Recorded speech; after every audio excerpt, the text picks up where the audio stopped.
Hello, ladies. Welcome to Hypergamous Femininity. Today we're going to talk about, is hypergamy in the Bible, and what does the Bible say about hypergamy? So in the Bible, we have two books that are named after women, one being Esther and the other being Ruth. And it just so happens that both of these women were married to wealthy men.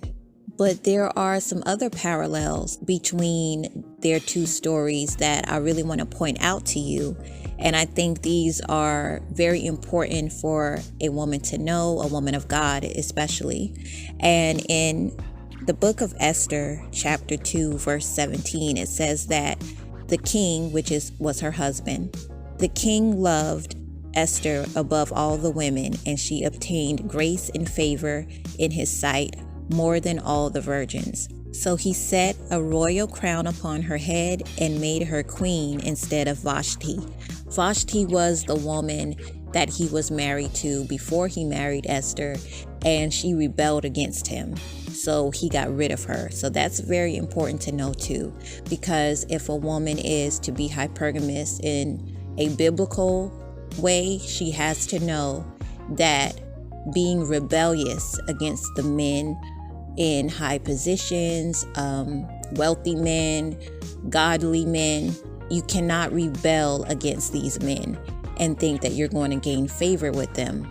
So obviously Esther was able to gain favor from the king by being different or the opposite of what his former wife was. So then we have in the book of Ruth in chapter 3, verse 11, it says that this is Boaz, and this is the man that Ruth married. He wasn't a king, but he was a wealthy man, and he was pretty prestigious. He was known in their area. I will do to thee all that you require, for all the city of my people know that you are a virtuous woman. So that was verse 11 in chapter 3. So notice that he tells her that he's going to do whatever she wants and gives her whatever she wants because she is known to be a virtuous woman. So that is very important for a woman who is going to be hypergamous in the biblical sense, that you must be a virtuous woman. And that is something that helps you gain your own level of clout, so to speak.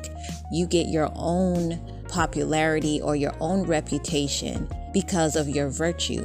And just to add on and tie these two scriptures together, in Proverbs 31, verse 29, it says, many daughters have done virtuously, but thou excellest them all.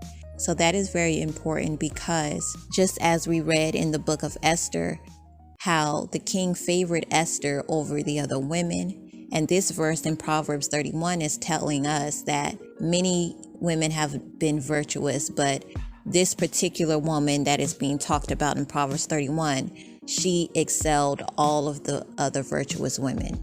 And in the book of Ruth, Boaz is telling her that she's known to be a virtuous woman. So he basically trusted her and was willing to give her whatever she wanted because of her reputation of being a virtuous woman. So we're seeing a commonality between these scriptures that being a virtuous woman is important to hypergamy in the biblical sense. And also being an exceptional woman, being more virtuous than the others. Those are the things that helps a woman gain access to these godly and well-to-do men. God does not have a problem with you being with wealthy men, as we just talked about. Esther and Ruth were both with wealthy men.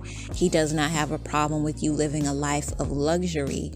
He just wants you to acquire those things in the way that he says that you should acquire them. So hopefully this video was helpful for you.